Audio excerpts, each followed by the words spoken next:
Hello, in this video I want to show you how to configure mobile data limit on Nubia Red Magic 8 Pro. To do this, we'll need to launch our settings, then go for dual cards and mobile network options. Here you'll find Virgin Mobile or actually any other mobile providers or whichever one you have inserted in your phone. When you click on it, you'll be able to find data usage and then data warning and limit.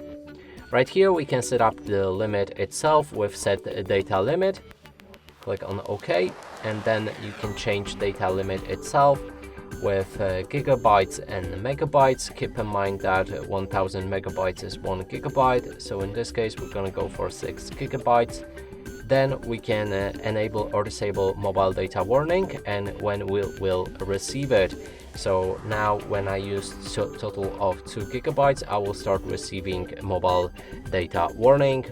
I'm gonna turn it off, and last thing we can do here is to set mobile data usage cycle, and this will change when this limit restarts. So let's go for the first day of the month, and that is basically it. And that's it for this video. Hope you like it. Please consider subscribing to our channel, leave a like and a comment below.